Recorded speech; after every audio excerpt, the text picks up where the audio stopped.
옆 사람에게 사랑합니다, 축복합니다, 축복합시다. 사랑합니다, 축복합니다.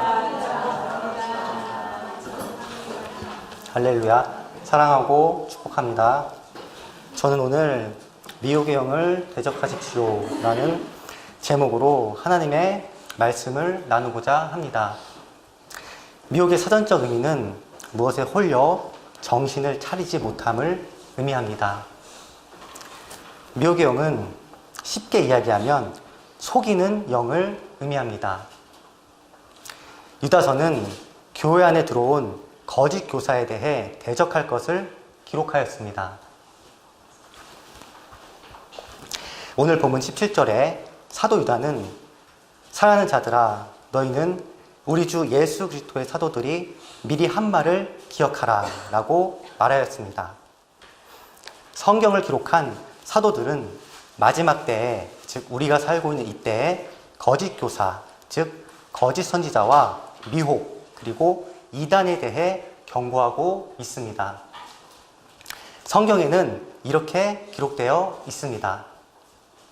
디모데전서 4장 1절 그러나 성령이 밝히 말씀하시기를 후일에 어떤 사람들이 믿음에서 떠나 미혹하는 영과 귀신의 가르침을 따르리라 하셨으니 베드로후서 2장 1절 그러나 백성 가운데 또한 거짓 선지자들이 일어났나니 이와 같이 너희 중에도 거짓 선생들이 있으리라. 그들은 멸망하게 할 이단을 가만히 끌어들여 자기들을 사신 주를 부인하고 임박한 멸망을 스스로 취하는 자들이라. 또한 우리 예수님도 이렇게 말씀하셨습니다. 마태복음 24장 4절로 5절 예수께서 대답하여 이르시되 너희가 사람의 미혹을 받지 않도록 주의하라. 많은 사람이 내 이름으로 와서 이르되 나는 그리스도라 하여 많은 사람을 미혹하리라. 성경에는 이처럼 미혹과 거짓 선지자, 이단에 대해 경고하고 있습니다. 진리에 대한 훼손을 경고하고 있는 것입니다. 성경의 저자이신 진리의 성령님께서 기록한 성경을 잘못 해석하고 제 멋대로 받아들여 비진리로 진리를 훼손하는 것입니다. 미혹의 영, 즉 사단이 사람에게 접근하는 제1목적은 사람을 멸망시키기 위함입니다. 도둑이 오는 것은 도둑질하고 죽이고 멸망시키려 함입니다. 하나님을 대적하는 사단은 하나님의 형상을 가진 사람을 동일하게 대적합니다.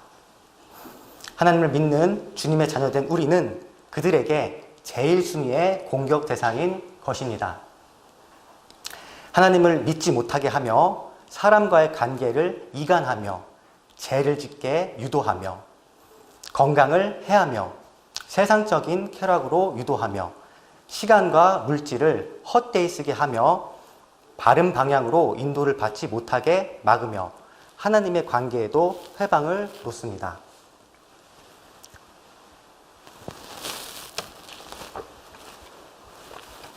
인간이 사는 삶의 모든 부분과 방향을 강탈하기 위해 사단은 우리에게 접근합니다. 그 사단이 하는 일 중 하나가 미혹입니다. 속임입니다. 진리를 아는 자에게는 속임으로 접근하며 진리를 모르는 자에게 복음을 듣지 못하도록 눈과 귀를 가리며 막습니다. 복음을 접한 우리가 이 미혹의 영에게 속아 미혹된다면 구원을 잃어버리며 사단의 종이 됩니다. 미혹의 영의 가르침을 믿기에 그는 사단의 종 노릇하며 교회 분열과 파괴의 최우선으로 쓰임 받습니다.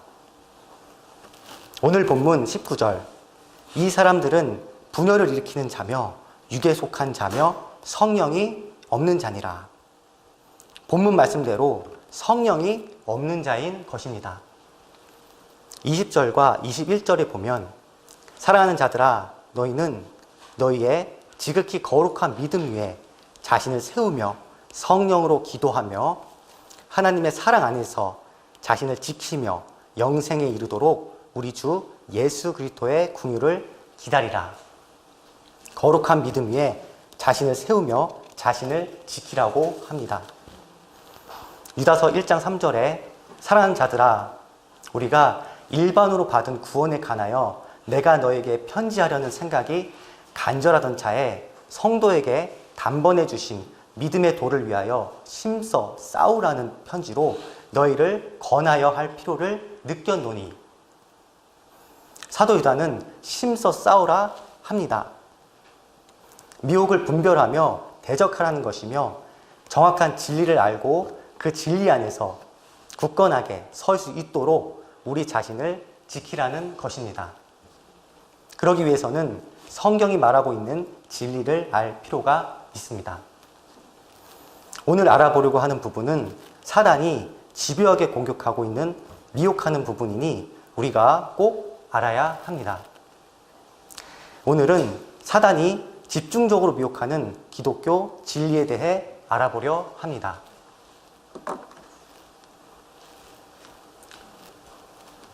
첫째는 예수님은 하나님이십니다. 요한복음 1장 1절 태초에 말씀이 계시니라. 이 말씀이 하나님과 함께 계셨으니 이 말씀은 곧 하나님이십니다.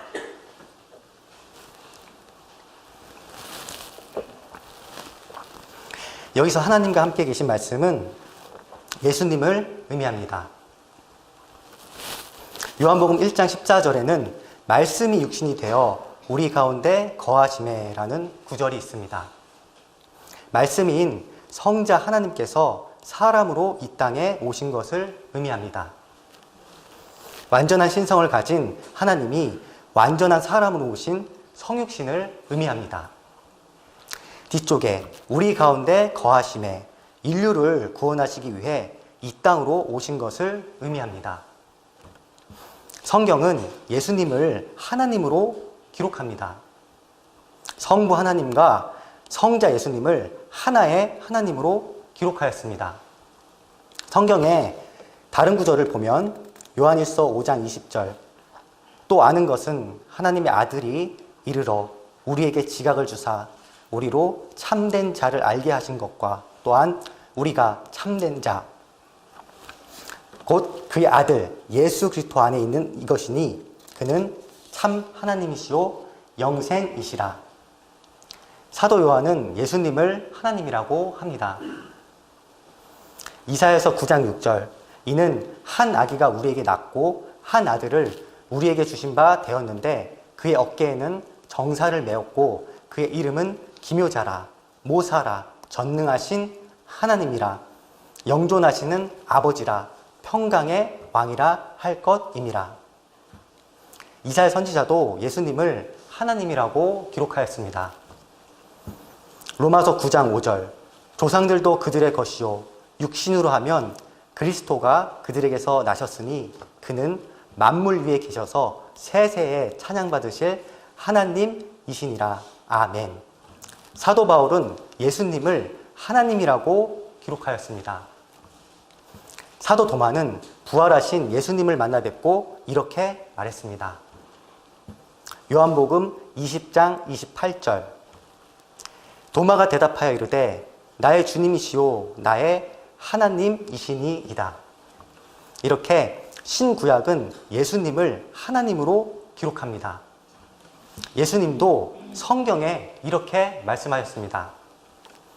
요한복음 10장 30절 나와 아버지는 하나이니라 하신대. 예수님도 하나님 아버지와 본인을 하나라고 말씀하셨습니다.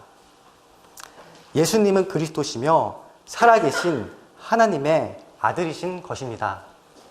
성경에는 예수님을 하나님으로 기록하며 예수님도 성부 하나님과 동일한 하나님으로 자신을 말씀하셨습니다. 이것을 부정하면 미혹이며 비진리며 이단인 것입니다.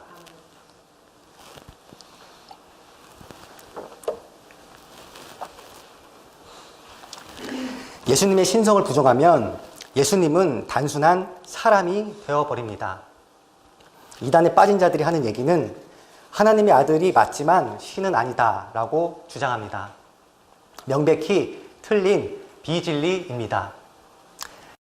하나님이 아닌 그냥 사람의 아들로 규정되어지면 예수님의 보혈은 단순한 사람의 피가 됩니다.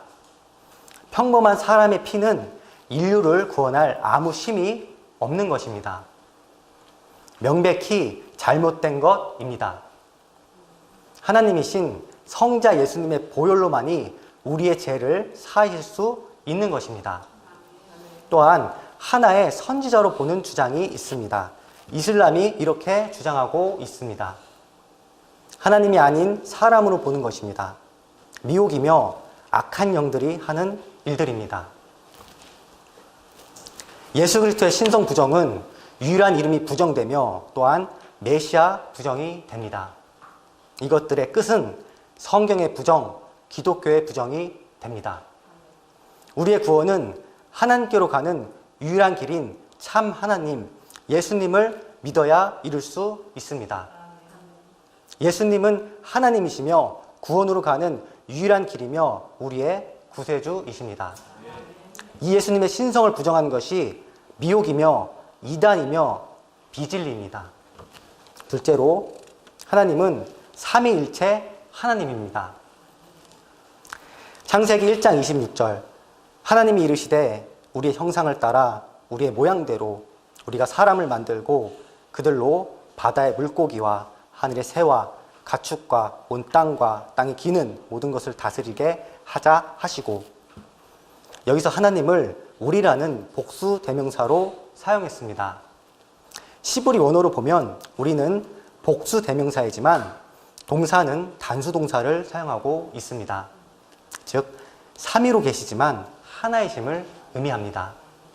마태복음 28장 19절 그러므로 너희는 가서 모든 민족을 제자로 삼아 아버지와 아들과 성령의 이름으로 세례를 베풀고, 아버지와 아들과 성령의 이름, 즉 이 삼위의 이름을 동일하게 기록하였습니다. 성경에는 성령님에 대한 기록이 요한복음에 기록되어 있습니다. 요한복음 14장 26절에는 보혜사, 그리고 요한복음 16장 13절에는 진리의 성령이라고 기록되어 있습니다. 구약에는 성령님을 하나님의 영, 신약에는 예수의 영, 그리스도의 영으로 기록되어 있습니다. 이것은 성령 하나님이 성부 하나님과의 동일함, 성자 예수님과의 동일함을 의미합니다. 최정우 전도사의 영은 저 자신의 영을 의미합니다. 마찬가지로 하나님의 영, 예수의 영은 성령 하나님을 의미합니다. 성경에는 이 삼위 하나님을 동일한 하나님으로 기록하고 있습니다. 이 삼위 하나님을 가장 강력하게 기록한 구절은 킹 제임스 버전의 성경에 기록되어 있습니다. 킹 제임스 성경 요한일서 5장 7절 이는 하늘에서 증거하신 이가 세 분이시니 아버지와 말씀과 성령이시오 이 세 분은 하나이시니라. 아버지와 아들과 성령을 하나라고 기록하고 있습니다. 성경을 변개하는 자들로 인해 이 구절은 가장 강력한 삼일체 하나님을 기록한 구절이지만 킹 제임스 버전에만 기록되어 있습니다.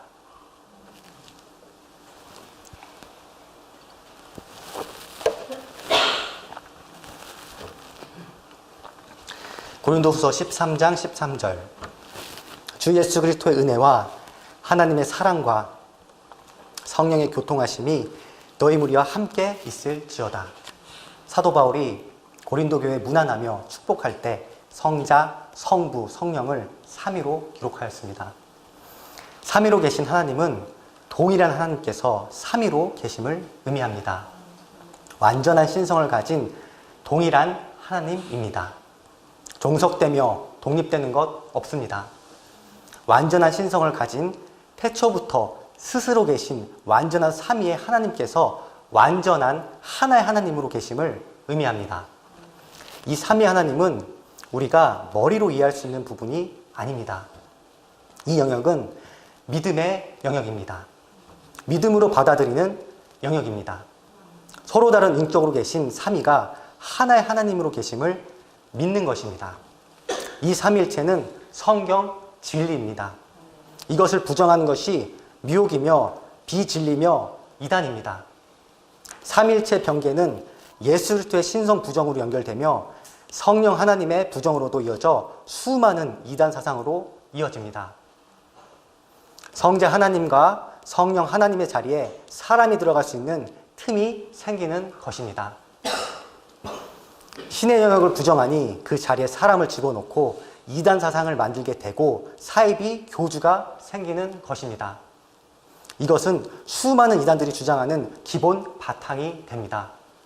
삼일체는 성경 진리입니다. 이것 부정하는 게 미혹이며 비진리며 이단입니다. 셋째는 복음 듣고 믿는 모든 사람은 구원을 받을 수 있습니다. 사도행전 16장 31절 이르되 주 예수를 믿으라 그리하면 너와 내 집이 구원을 받으리라 하고, 이 구절은 바울이 2차 선교 여행 중 감옥에 갇히게 되었습니다. 그런데 하나님의 은혜로 지진이 나서 감옥에서 나올 수 있게 되었습니다. 이때 감옥에 죄인들이 다 도망간 줄 생각한 간수는 자결하려 합니다. 그것을 목격한 바울이 소리질러 간수가 자결하는 것을 알리며 우리가 다 여기 있다고 하며 저지합니다. 이 간수는 바울에게 달려가 묻습니다. 내가 어떻게 하여야 구원을 받을 수 있습니까?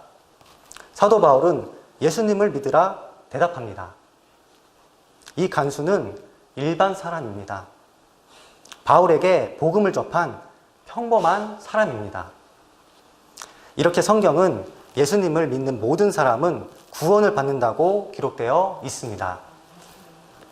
요한복음 1장 12절 영접하는 자, 곧 그 이름을 믿는 자들에게는 하나님의 자녀가 되는 권세를 주셨으니, 영접하는 자, 곧 그 이름을 믿는 자들은 예외 없음을 의미합니다.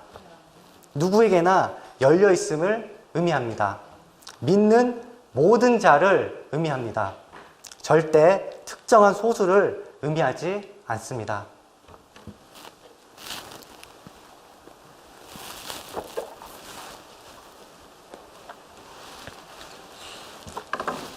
디도서 2장 11절 모든 사람에게 구원을 주시는 하나님의 은혜가 나타나, 하나님께서는 모든 사람에게 구원을 주신다고 합니다.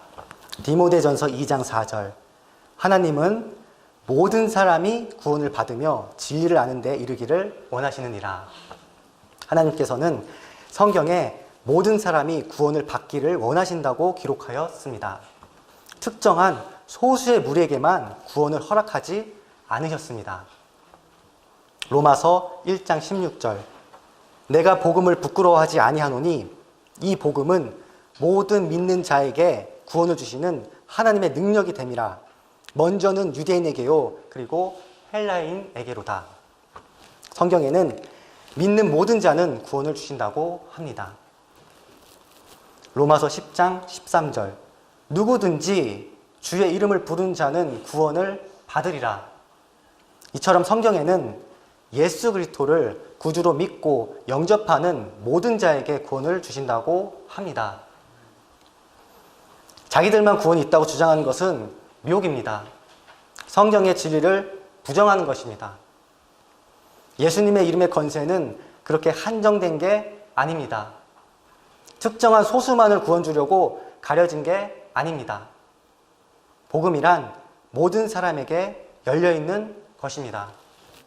제 주장이 아니라 성경이 그렇게 말하고 있습니다.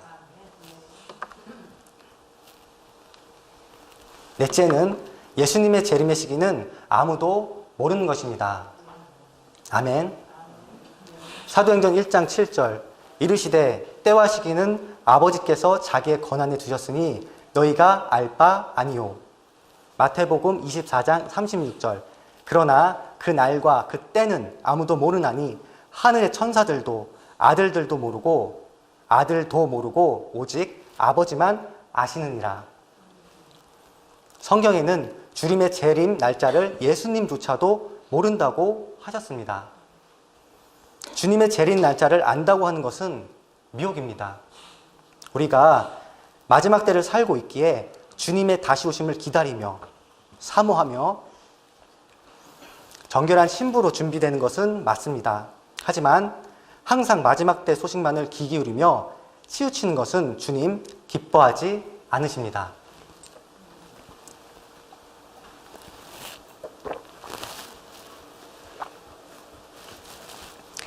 우리는 마지막 때를 살고 있음을 인지하며 준비하며 살아가되 우리가 집중해야 할 것은 무엇보다도 주님을 사랑하는 것과 이 세상에서 주님께서 주신 우리의 삶에 집중하는 것입니다.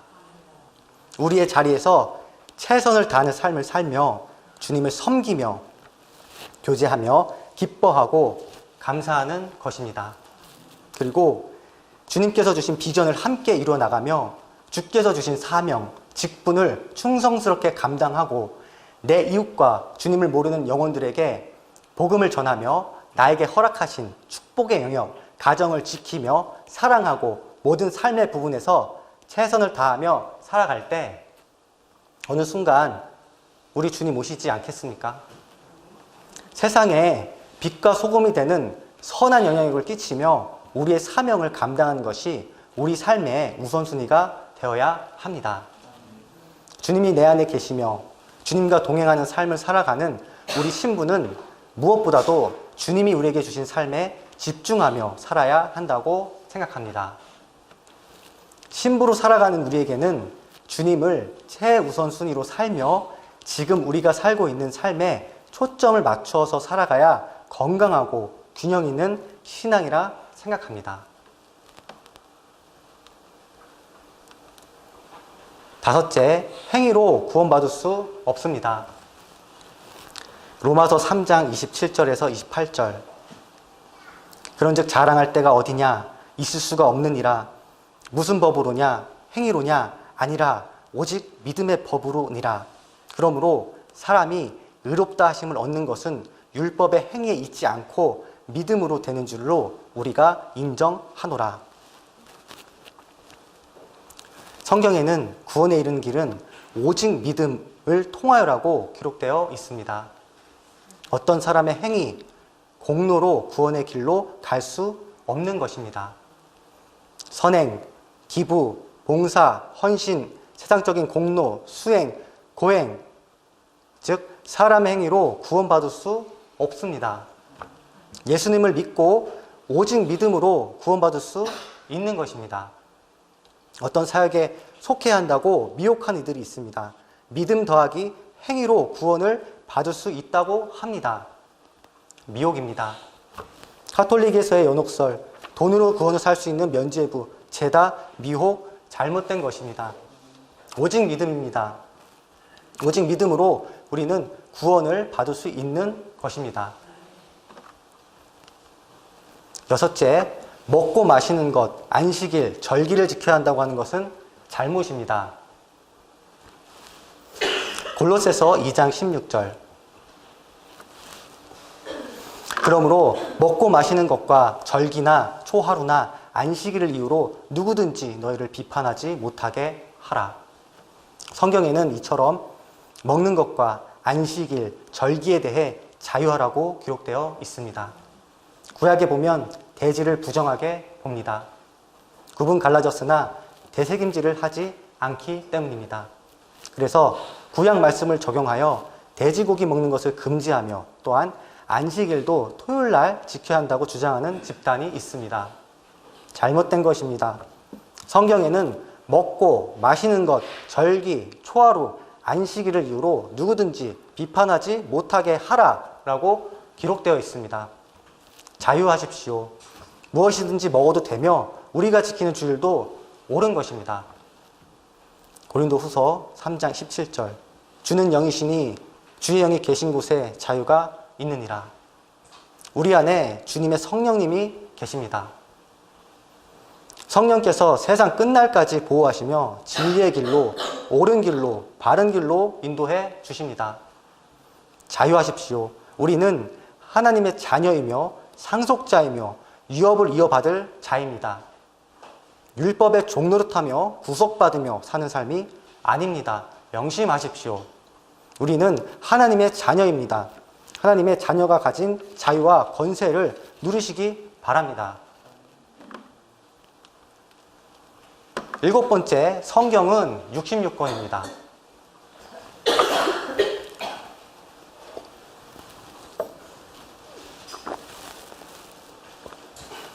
계시록 22장 18절, 19절. 내가 이 두루마리의 예언의 말씀을 듣는 모든 사람에게 증언하노니 만일 누구든지 이것들 외에 더하면 하나님이 이 두루마리에 기록된 재앙들을 그들에게 더하실 것이요 만일 누구든지 이 두루마리의 예언의 말씀에서 제하여 버리면 하나님이 이 두루마리에 기록된 생명나무와 및 거룩한 성의 참여함을 제하여 버리시리라. 하나님의 말씀을 제하거나 더하면 구원받을 수 없습니다. 미혹입니다. 하나님께서는 성경 66권을 우리에게 주셨으므로 이 언약의 말씀이 기준입니다. 다른 어떤 기준도 있을 수가 없습니다. 이단들의 대표적 특징은 꼭 특정 인물인 교주가 계시를 받아 쓴 이단 교리가 있다는 것입니다. 성경 위에 이들의 계시가 있습니다. 말씀 위에 이들의 계시가 있습니다. 잘못된 것입니다. 성경에 다른 복음을 전하면 저주를 받는다고 기록되어 있습니다. 갈라디아서 1장 8절. 그러나 우리나 혹 하늘로부터 온 천사라도 우리가 너에게 전한 복음 외에 다른 복음을 전하면 저주를 받을지어다. 하나님께서 우리에게 신구약 성경 66권을 기준으로 말씀으로 주셨습니다. 성경 66권 외에 다른 말씀은 없는 것입니다. 8째, 요한계시록에서 말하고 있는 짐승의 표는 상징이 아닙니다. 계시록 13장 17절. 누구든지 이 표를 가진 자 외에는 매매를 못하게 하니 이 표는 곧 짐승의 이름이나 그 이름의 수라. 요한계시록에서 말하고 있는 짐승의 표는 상징이 아닙니다. 실제적인 매매 수단을 성경을 해석할 때 상징으로 해석하는 것과 실제적으로 문자 그대로 해석하는 경우가 있는데 이것은 문자적으로 해석하는 게 맞습니다. 이것이 없으면 매매를 못하게 한다고 합니다. 적그리스도가 나타나서 하나님께 권세를 받고 시행하는 매매 시스템이 있는데 주님은 그것을 절대로 받지 말라고 성경에 기록하였습니다. 이것은 상황화를 의미합니다. 절대 상징이 아닙니다. 오른손이나 이마에 삽입하며 매매 기능이 있는 어떠한 장치도 우리 성도님들은 받지 말아야 할 것입니다. 베리칩, 지금은 이름을 바꿨습니다. 포지티브 아이디, 절대 받으면 안 됩니다. 이것이 더 발전될지는 알 수 없습니다. 하지만 매매 기능이 있고 이마나 오른손에 이식을 하는 어떤 장치도 우리는 절대 받으면 안 되는 것입니다. 만약 표를 받으면 계시록 14장 11절 그 고난의 연기가 세세토록 올라가리로다. 짐승과 그의 우상에게 경배하고 그의 이름표를 받는 자는 누구든지 밤낮 쉼을 얻지 못하리라 하더라. 밤낮 쉼을 얻지 못한다고 합니다. 구원을 못 받는다는 이야기입니다.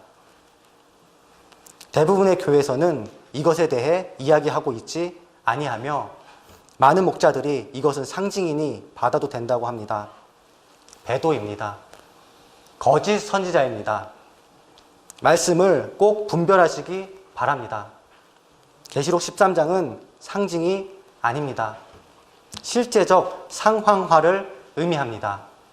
훗날 우리에게 일어날 실제적 상황인 적그리스도 통치 상황 그리고 실제적인 매매 시스템 666표를 의미합니다.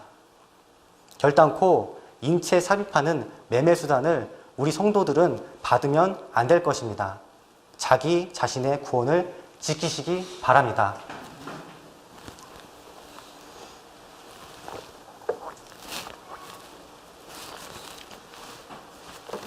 이제 말씀을 정리하겠습니다. 복음을 접하며 주님을 믿은 후에 우리는 많은 방해와 공격을 받습니다. 우리뿐만 아닌 믿음의 선진들도 많은 미혹과 이단으로부터 공격을 받았습니다. 오늘 본문 1장 3절에 유다 사도는 우리에게 싸울 것을 주문합니다. 사랑하는 자들아, 우리가 일반으로 받은 구원에 관하여 내가 너희에게 편지하려는 생각이 간절하던 차에 성도에게 단번에 주신 믿음의 도를 위하여 힘써 싸우라는 편지로 너희를 권하여 할 필요를 느꼈노니, 믿음을 방해하고 회방하는 자들이 있기에 우리는 이 진리의 복음을 지키며 싸울 필요가 있습니다. 성경에는 구원을 이루라고 합니다. 빌립보서 2장 12절, 그러므로 나의 사랑하는 자들아, 너희가 나 있을 때뿐 아니라 더욱 지금 나 없을 때에도 항상 복종하여 두렵고 떨림으로 너희 구원을 이루라. 사도 바울은 복음을 지켰다고 합니다. 디모데후서 4장 7절, 나는 선한 싸움을 싸우고 나의 달려갈 길을 마치고 믿음을 지켰으니, 우리가 복음을 받아들이며 구원의 길로 나아갈 때 해야 할 일들이 있음을 의미합니다. 주님의 뜻에 순종하는 삶을 살아야 하고 죄와 싸워야 하며 주님의 계명들을 지키며 주께서 주신 말씀 위에 우리의 믿음이 있어야 하는 것입니다. 구원으로 가는 길은 결코 쉬운 길이 아닙니다. 주님도 사람들이 잘 가지 않는 좁은 길이라고 말씀하셨습니다. 우리는 이 진리를 알며 믿음의 선한 싸움을 하며 나아가야 합니다. 잘못된 것을 분별하며 받아들이지 않는 몫은 우리에게 있습니다. 우리가 해야 할 일들입니다. 우리는 마지막 때에 살고 있습니다. 앞으로 세상은 더 악해지고 사랑은 식어지며 미혹은 더 심해질 것입니다. 적을 알고 나를 알아야 싸움에 이긴다는 말이 있습니다. 우리가 적과 싸워서 승리하려면 나부터 잘 알아야 합니다. 우리가 진리인 성경을 가까이 해야 하는 이유입니다. 늘 성경을 가까이 해야 우리는 진리 안에서 보호받을 수 있는 것입니다. 또한 미혹의 영은 분별하며 대적해야 합니다. 왜냐하면 우리가 미혹당하면 우리는 구원을 잃어버리기 때문입니다. 이단에 빠진 사람들은 구원받을 수 없습니다. 그들은 사단의 종으로 교회 파괴에 앞장선 자들이기 때문입니다. 미혹의 영들의 궁극적 목적은 성도의 실족과 주님의 몸된 교회를 분열하고 파괴하는 것입니다. 그들은 도둑질하며 죽이고 멸망시키려는 목적을 가진 도둑, 강도이기 때문입니다. 성경을 읽을 때에는 성령 안에서 해석하며 받아들여야 합니다. 문맥으로 성경을 읽으며 성경이 쓰여질 당시 상황을 고려하며 읽어도 괜찮습니다. 성경의 해석은 반드시 성령 안에서 해야 합니다. 하나님께 기도하며 성령의 감동으로 성경을 받아들여야 합니다. 하지만 어떠한 특정 단어를 붙잡으며 자기들만의 계시로 맞춰서 해석을 한다든지 어떠한 특정한 부분을 붙잡고 자기들만의 계시로 또 끼워 맞추는 것은 전형적인 미혹한 영들이 하는 일들입니다. 성경을 제멋대로 해석하는 것이며 성경의 진리를 훼손하는 일입니다. 그들의 형태는 늘 비슷한 패턴을 보입니다. 교주가 있고 자기들만이 택함을 받았으며 그 교주의 계시가 절대적입니다. 그들이 하는 일은 언제나 공통적입니다. 성도 실족, 교회 파괴입니다. 주님이 오신 후로 지금까지 순교한 순교자만 7천만 명에 이릅니다. 자기들만 택함을 받고 구원을 받을 수 있다고 주장하시는 분들은, 이 순교하시는 분들은 어떻게 되시는지 명쾌히 가르쳐 주셨으면 좋겠습니다. 우리는 굳건한 믿음 안에서, 바른 진리 안에서 항상 자신을 바라보며 점검하며 신앙생활을 해야 합니다. 내가 성경적으로 잘 가고 있는가? 치우치며 신앙생활을 하고 있는 것은 없는가? 신선하고 자극적인 것에 몰두하고 있지는 않는가? 여러분, 점검하시기 바랍니다. 분별은 우리가 주님나라 가는 날까지 우리가 해야 할 필수적인 의무입니다. 구원은 이루어가는 것이며 믿음은 내가 각 개인이 지키는 것이기 때문입니다. 나에게 주신 존귀한 복음을 잘 지키며 굳건한 말씀 위에서 흔들리지 않고 정진하는 순복음 경양교회 성도님들 되시길 바라며 말씀을 마치겠습니다. 잠시 기도하겠습니다.